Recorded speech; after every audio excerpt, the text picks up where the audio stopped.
Halito. What's up, beloveds? How y'all doing today? What's up, Aborigines? How's everybody doing today? Hope everything's healthy. I see y'all up in the chat. What's up, beautiful ones? What it look like? So I was supposed to be today? In Providence today, but that didn't go quite as planned. So I was gonna bring Providence here. You know, they got the art show. Shout out to Chief Talaigua and Two Hawks.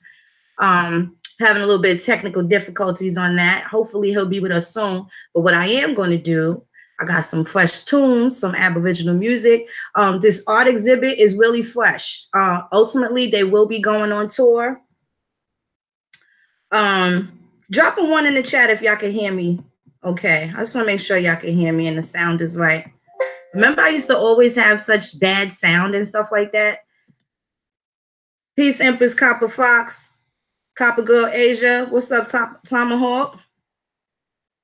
El Berea, what's up, beloved? Stephen Red Clay, Halito. What's happening, y'all? How's everybody doing?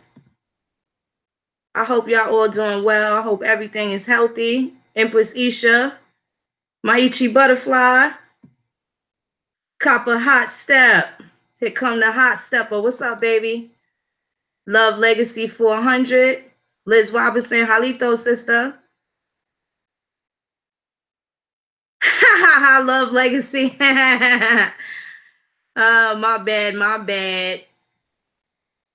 Yeah, everything's good, though. Everything is good. What's up, King Quab? How you doing?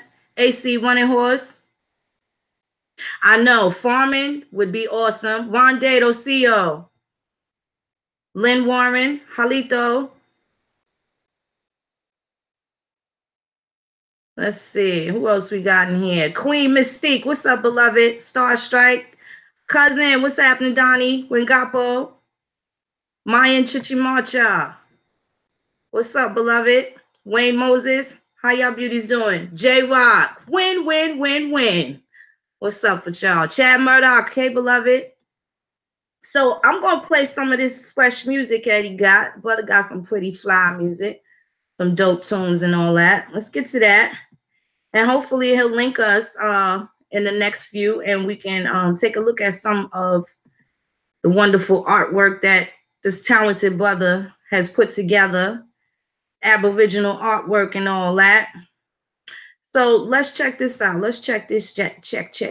Microphone check. And I'm going to play this video. Get some of this out there. Some of this good music out there. Shout out to Two Hawks and Fana. Shout out the beloveds, brothers putting in that work, doing what it do, making it do what it do. Let's play this. Play a little bit of this right here. And this is from African Americans Ain't African. This was assimilation, detribalization. Let me see. One second.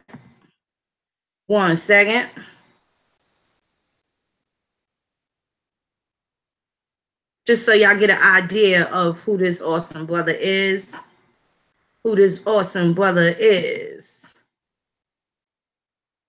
Want to take a look at his website too. I want y'all to see how fresh this website is.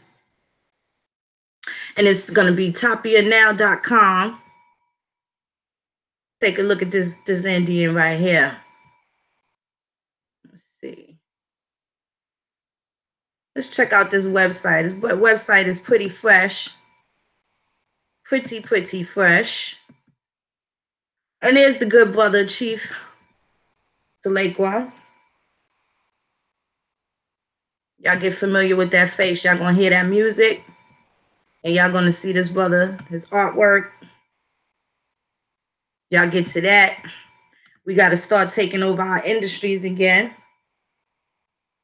Why not start with our music? This is our culture, part of our heritage. And this is what we do. Give me a second. Let me get this music right.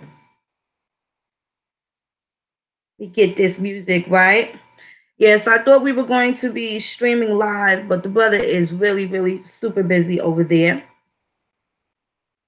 And I'm definitely going to show this website so that, you know, pushing the ideological envelope across multiple platforms, including musical and artistic genres. Tapia's voice is projected towards social movements around identity, race, and status, utilizing hip hop, Latin music, urban, indigenous, and electronic elements in paint while furthering his movement through videography, lyricism, and sound. So again, this brother is super talented. Let's take a quick look at some of his wonderful art that he's got going on. Um, Look at some of these pieces that are being featured. You see these dope pieces right here?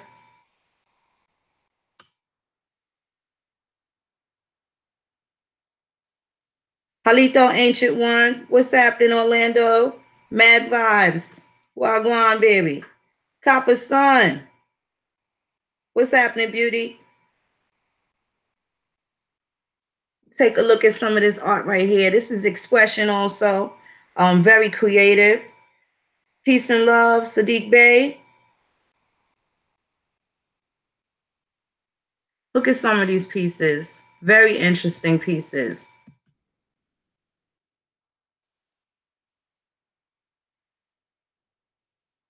Very interesting pieces. Look at the talent. Our people are so talented. So talented. This is incredible. These pieces are absolutely incredible.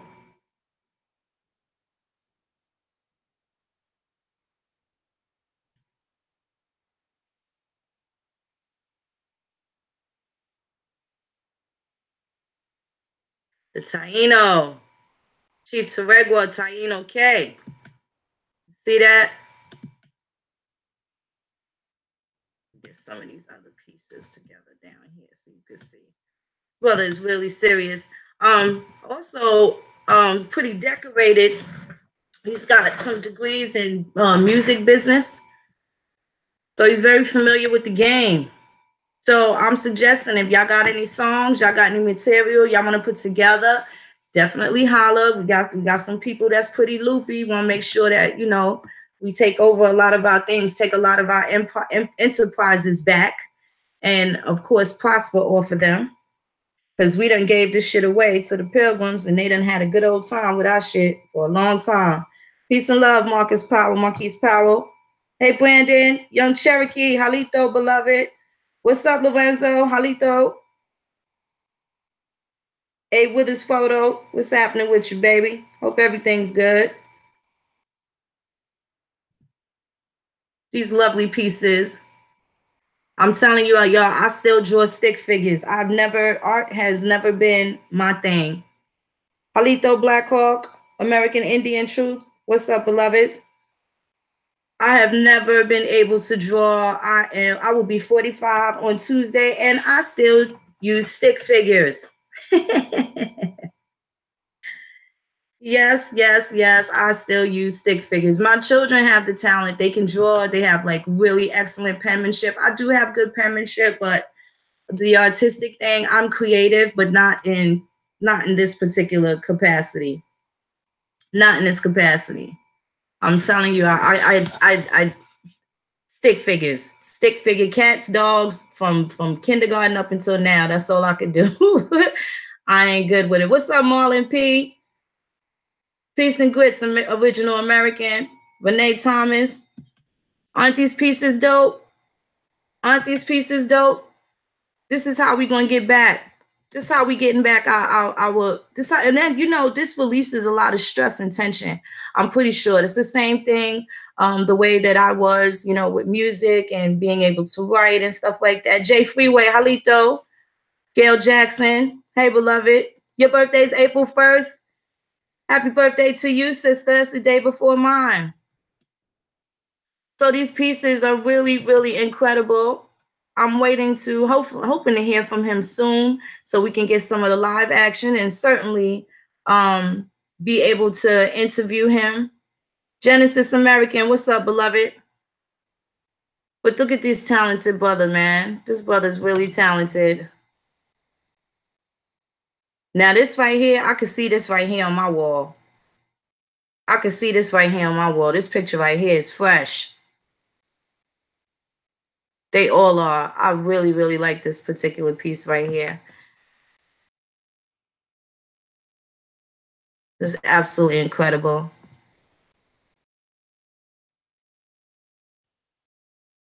I really hope that this takes off well. I hope that people are able to attend the tour. They will be traveling. Hopefully it's going to be a city near you. Hopefully it's going to be a city near you. I do know that he will be spending time down here. Look at two hawks over there in the corner looking fresh. They got their regalia on. And this is part of a picture from part of the gallery. Thank you, J-Rock. These awesome pieces here, man. Our people are so talented. Look at them Indians right there.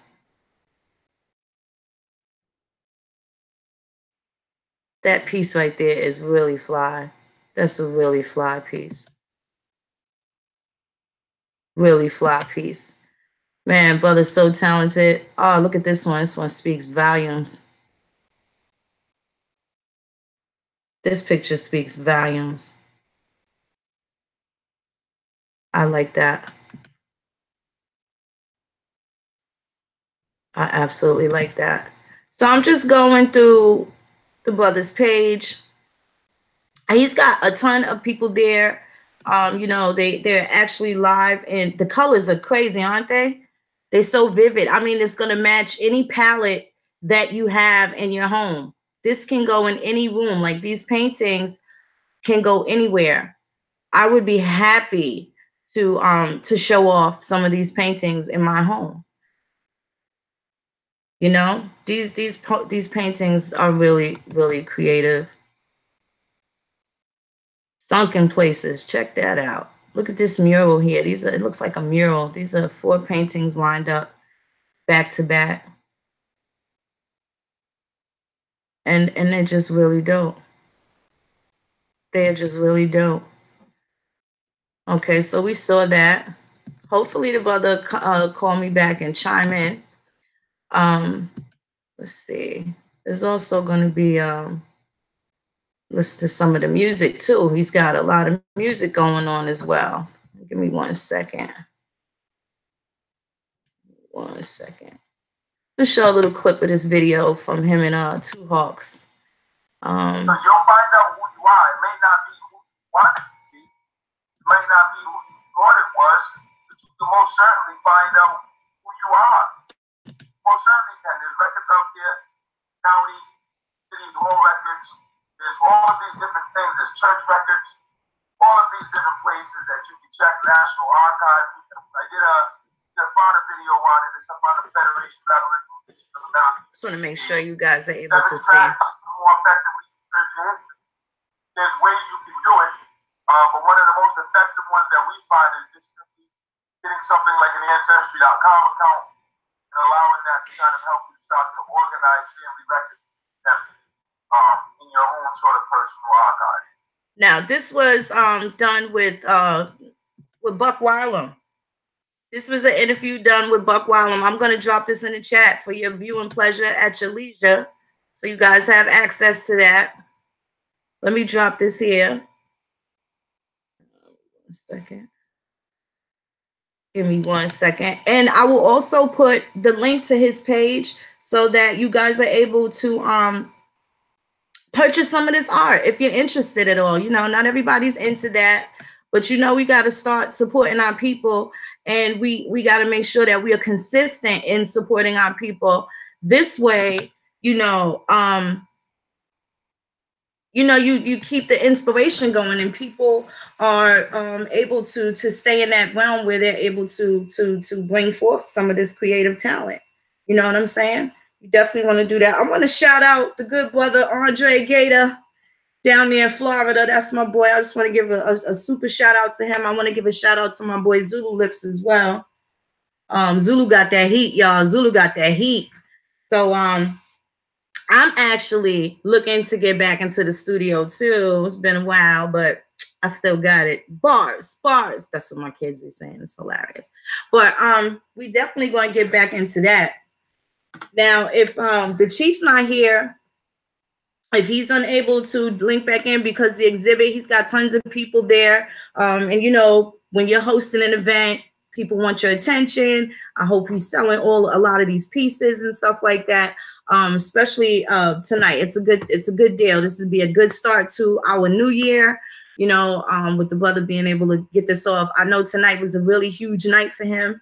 So I just made sure that I was available to assist him in, you know, getting some exposure, getting some of these pieces out. And you know, that's how we do. We got to support each other. Y'all got something going on, I'm gonna shout it out. I'm gonna make sure people have access to it and be available, and y'all should really do the same. This is how, you know, we keep things in-house, and we are able to, you know, constantly keep producing and be inspired to do more and produce more, you know. So I'm gonna give him a little while. I'll just text him again and see if he, you know, what's his availability looking like. And if not, then, you know, we're going to show some more. I'll go through his page again, and I'll drop that in the chat for you guys. And then I'll be back on at 9 o'clock with Fridays with Phoenix. And, you know, that's when I get to do the, you know how Phoenix do when I do what I do. And we're going to take it from there. I really wanted to just make myself available so the brother had an outlet, you know, where we could show our Aborigines what's going on, what's happening. Also, there's so many things going on. We need to know. I personally have to ask you guys a question. I just want to see if there's anybody, well, particularly in the New York area, that is going to be able to do some mentoring for some of the children, especially our young brothers. They have you know, they need fathers around, and a lot of their daddies aren't around. You know, the mom can't teach everybody, teach the boy everything. And we definitely want to make sure that at least if you could donate some time once a month, if we can get a situation going. They're organizing a chess club. One of the other brothers, Tomahawk Tony, can probably give you more information on that, but they're doing a chess club for the young boys. And there's going to be a place here in New York. There's one in Rhode Island. But there'll be one here in New York where, and particularly Chester will be able to, you know, teach these young boys how to strategize and give them a different way of thinking and being able to progress and move forward. And it also provides them discipline too. And a lot of them don't have that.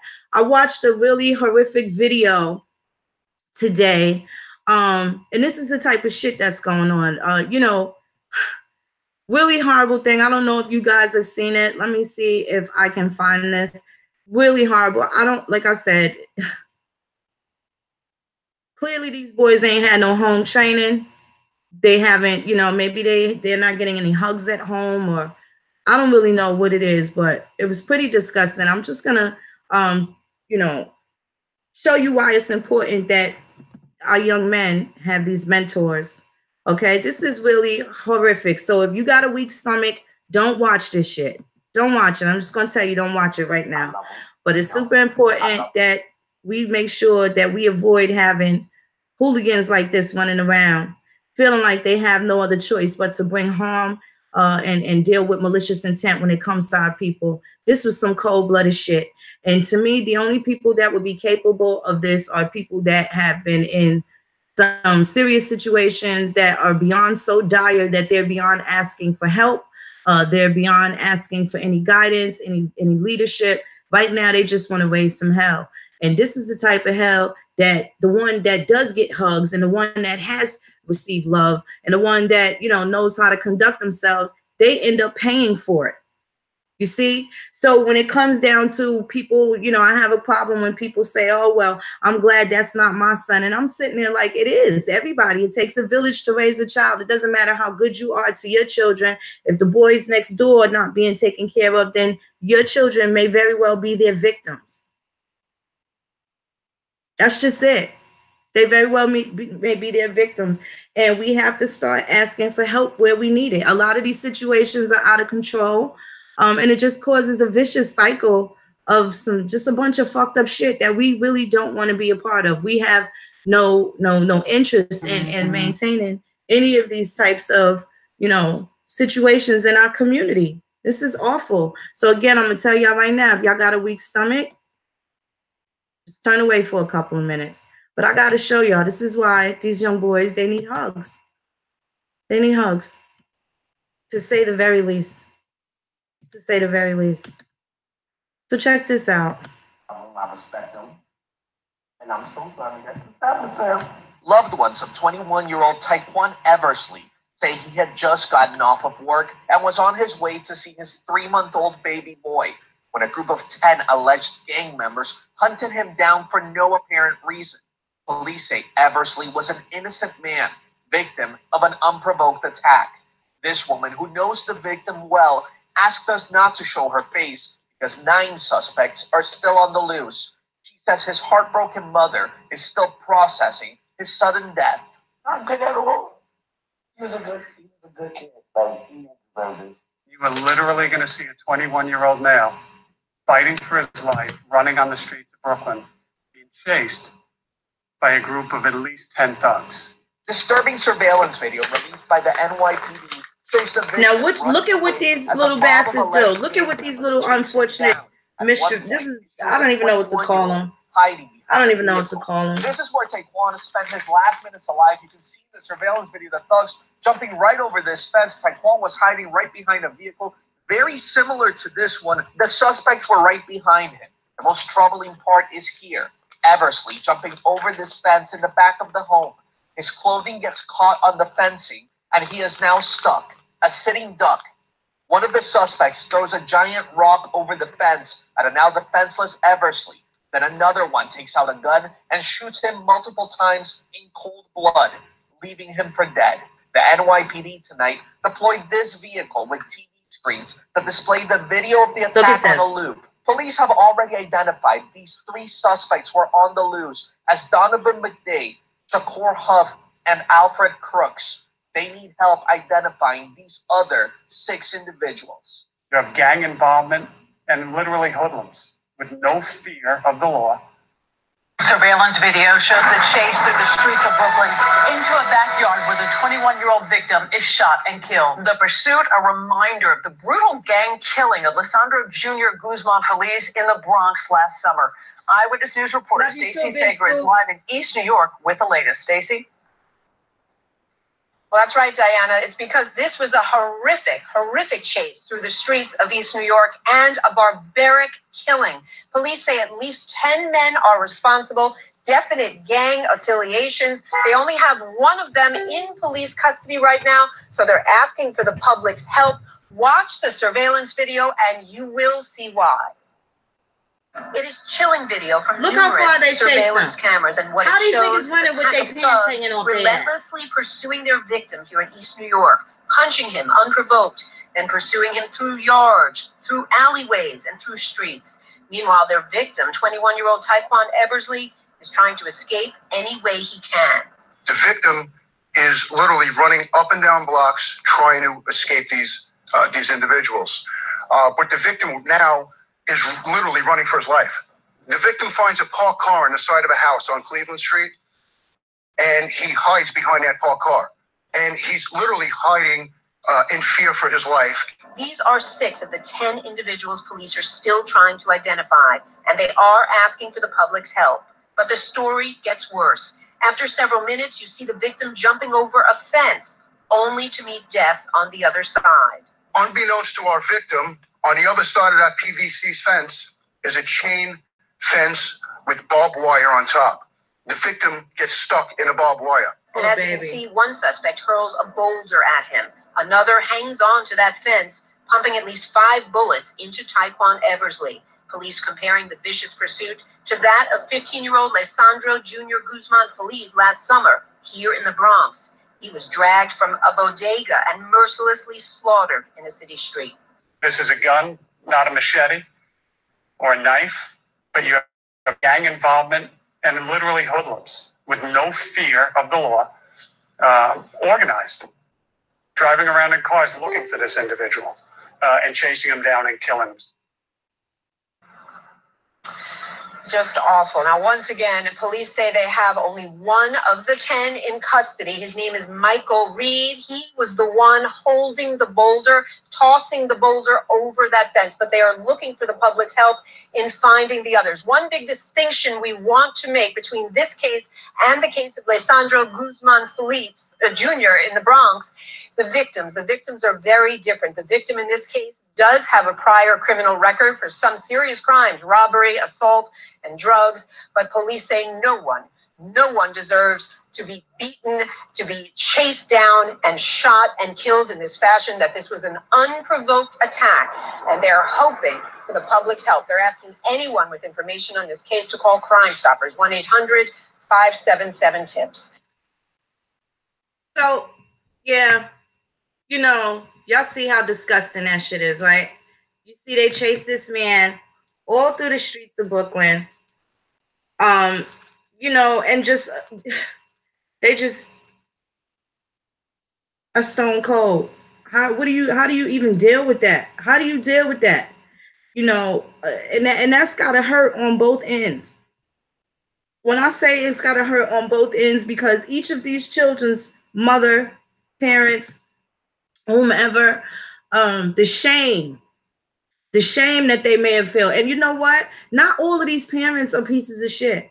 Not all of them are. Sometimes these kids, what I see is a lot of children wanting to embrace this bullshit culture that they have not been exposed to. The ones that never had to worry about where their next meal is coming from, they've had no struggle. They've been provided for. Parents basically doing the best that they can, and they want to hang out with people that have these filthy attachments to violence and these penchants for violence and as you see, cold-blooded murder. The boy got hooked on a barbed wire fence. You got one that threw a brick, and that could have just been the end of that shit. After you chase him that much, it's the same thing as kicking his ass, right?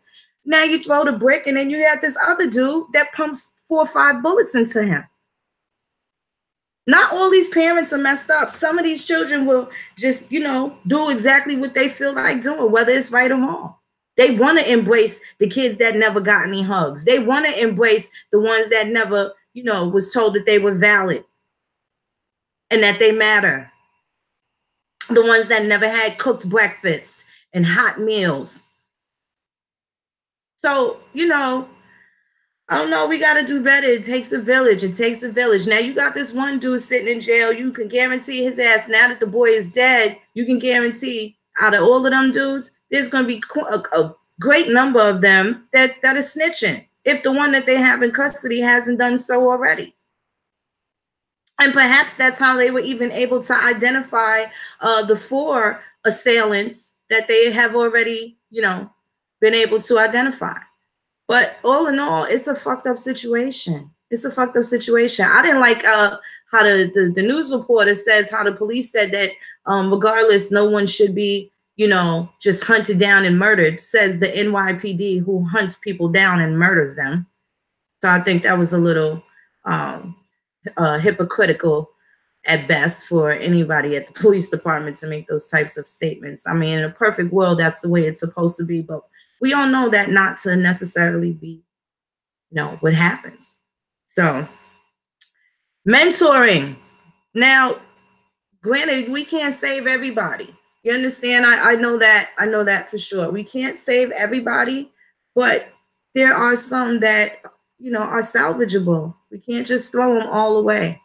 We can't throw them all away. And they need some sort of outlet at a more you know, at a different age, when they're still in their formative years, because once they get out of that window and they get into puberty and, you know, their peer groups change, so does, you know, their penchant for rebellion or you know, this type of, it's not even mischievous. Mischief. This is just blatant murder. The people are raising killers. They're raising killers. We gotta be careful. We have to do better. And again, it doesn't matter how well you raise your children. Your children could be the victims of these little hooligans. Hooligans from Brooklyn. Shit is disgusting.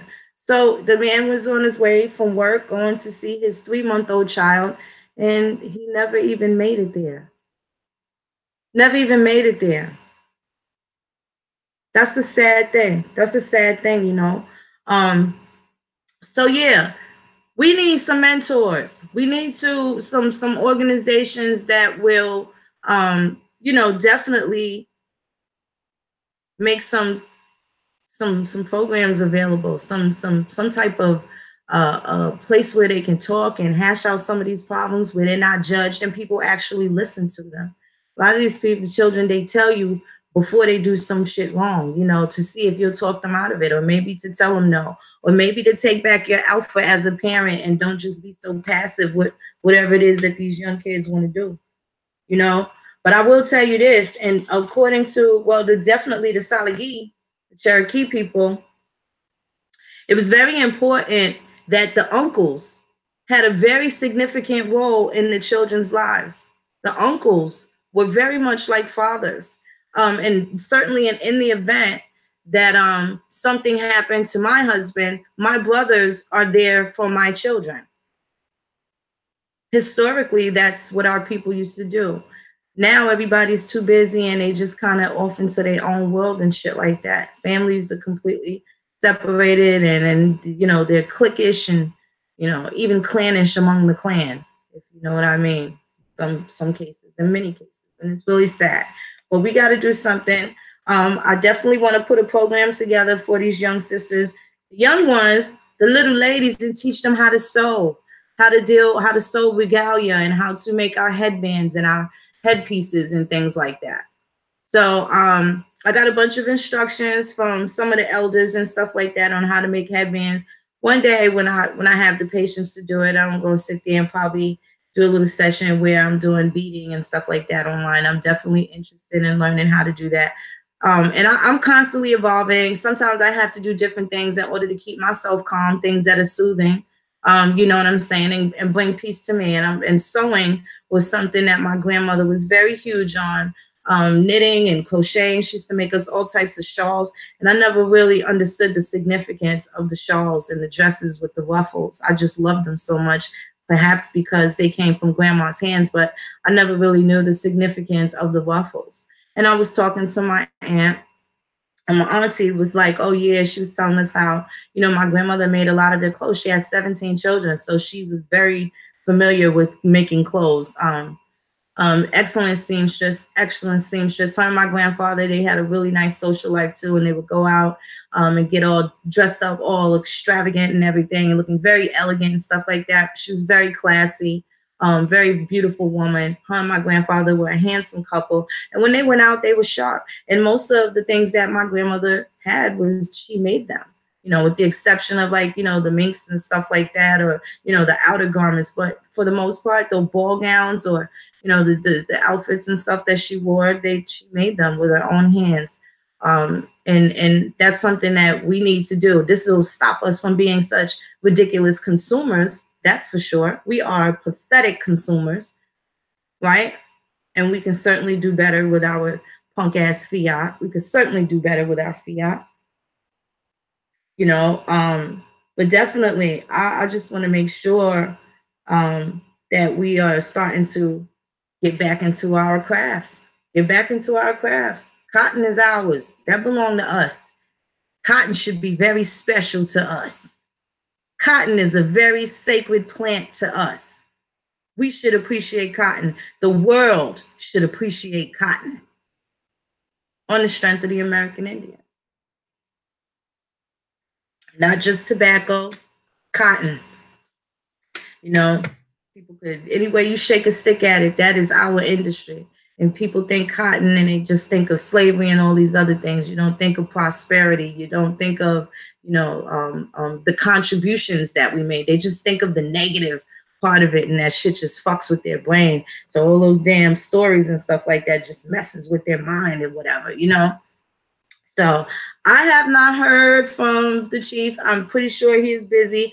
And the exhibit is up until 9 o'clock. So maybe we can get some footage and I'll be able to quickly interview him. But what I am going to do is going to be back later. And I'm going to do Fridays with Phoenix. I got a couple of little spicy meatballs. I definitely have some articles that I mentioned the other day that I want to show you guys in regards to some of the last names.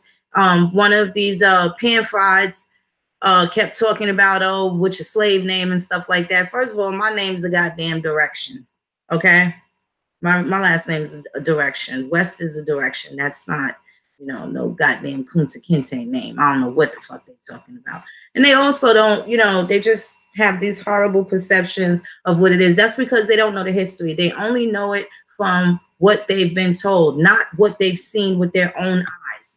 And I think that has a lot to do with it. So a lot of us can give them this information and we can talk this shit until we're blue in the face. But there is going to be a class of people that will never get it.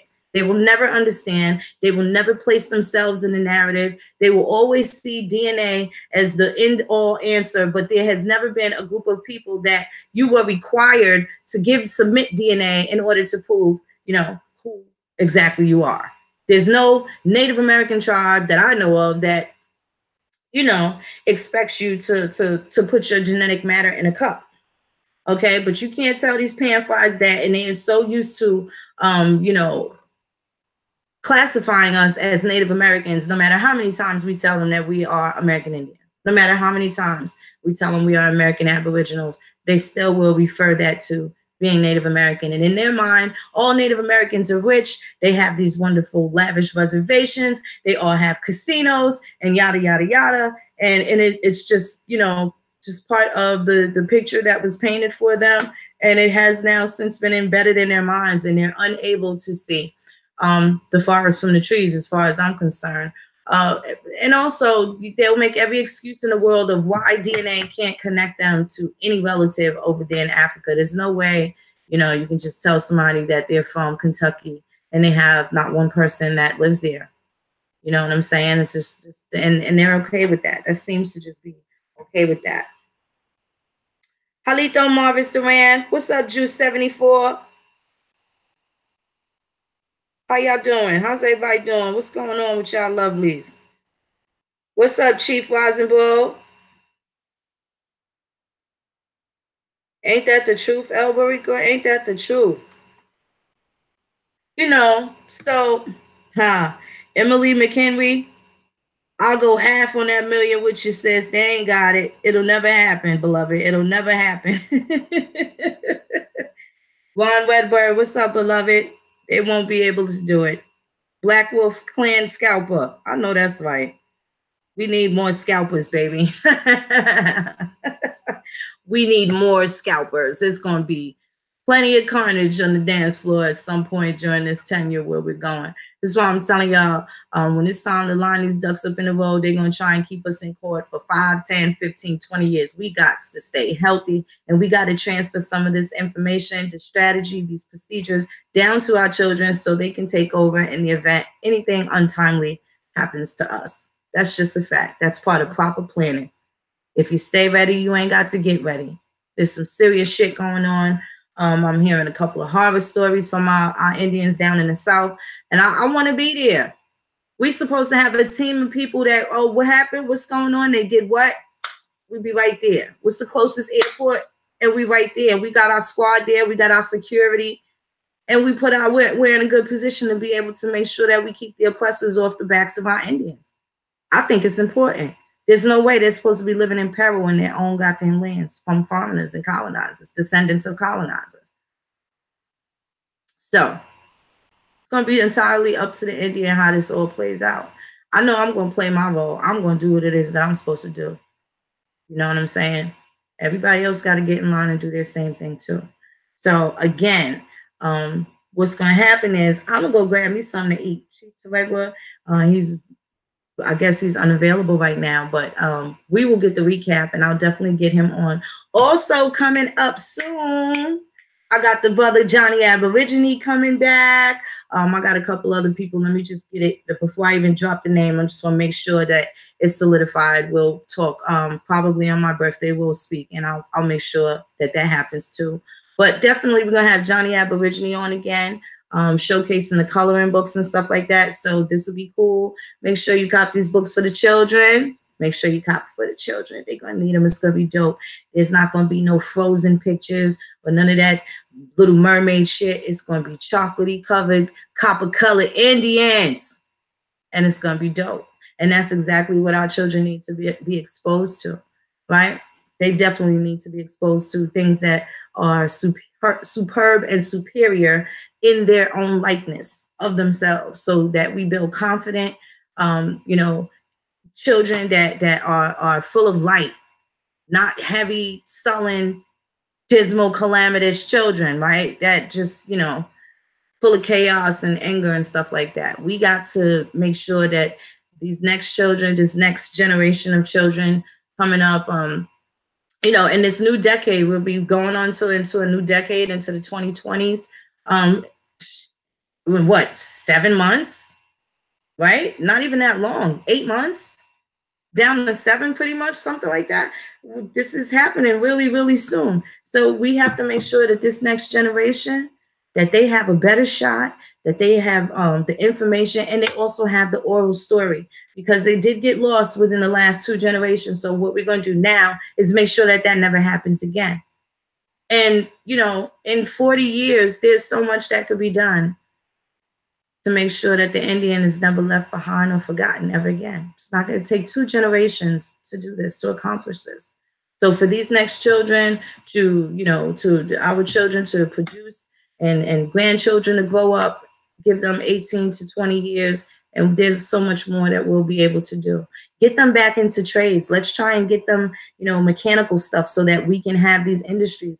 Hopefully they'll be interested in tinkering with you know, electricity and water, and how to cultivate water and purify water, and filtration systems, and making sure that our air is good, and being able to tinker and fix things, carpentry, plumbing. So when we're out there in our lands and in our compounds, we are able to be self-sustaining without having to deal with outsiders and, you know, outsource for things that we should be able to take care of on our own. This is what all the other people that practice racism are doing. When they come and take over and gentrify your neighborhood, they come with everything they need. Not only are they buying a property, but they have their families that are the carpenters. These people are the electricians. These ones are the plumbers. These ones fix our cars when they go bad. These ones fix our trucks. This one has the money. This one's the banker. This one's the accountant. This one, they have every section and sector covered. And this is something that we have to practice. We got to practice this going forward. And the reason why I say practice, because we have not been used to it. A lot of people have just been, you know, doing things how the way they've been doing it, the best way they know how, which isn't such a bad thing, especially for the people that haven't folded and collapsed and thrown the towel by now, right? Definitely get them some credit, but there's still some more that we could be doing. And we definitely want to make sure that we start taking care of that. Start taking care of these things. If we start small, collectively, every last one of us doing our thing in our own individual households and our own individual capacities, when it's time for us to link up and be seen together, it's going to be a positive message. When all of that powerful energy is just bursting through, it won't be much that the colonizers can say, except what can we do for you? It's going to be a game changer. It's going to be a game changer, and it's going to be epic. It's going to be epic. And it very well can happen in this lifetime. It very well can. I don't think, you know, it's the right attitude to say, well, I'm already 50. I don't think this is going to happen in my lifetime. That's still kind of negative Nancy stuff. We ain't dealing with that. We got more power than we ever had before. We got more information than we ever had before. We just got to have more guts. More guts, more glory. You understand what I'm saying? So I'm going to take a quick break. I'm going to text the chief and see how he's doing. Hopefully when I come back on at 9, he'll be able to come back. But if not, I'm definitely going to share those articles with you, some real little spicy meatballs. And they're just so cute. This one, I got to show y'all and see what y'all make out of it when they're saying that they were discussing how, you know, the language, what languages they should put the petitions in that people file for their grievances or for whatever it is. And in this, it basically says there's one person that says, well, Cherokee is much like our language, and we should write these petitions and put them in Cherokee, which is like their mother tongue. Some foreigners said that. So in my mind, you know what I thought? American English and English. What other language does Cherokee sound like? None that we've heard of. So while everybody's looking all over the place for different things, some things are right here up under our nose, such as our heritage, such as our grandmothers, such as the plethora of information that they left behind. that we may not have paid attention to, and we wish we can have those conversations with them now. So 9 o'clock, we'll be back, and I'll be on time. Don't start talking your junk. I'll be on time, but I gotta go take a little break right now. I'm hungrier than a hostage, okay? Hungrier than a hostage. And I'm gonna do that and have a little smoke break too. In the meantime, we'll catch the update and see what's going on in Rhode Island and see if there's something that we can show you or a live interview, even if I can get 5 minutes of his time while he's showcasing art. I hope he's selling all those beautiful pieces that he put that work into. But other than that, Chikisalachi K, we'll be back in a short time.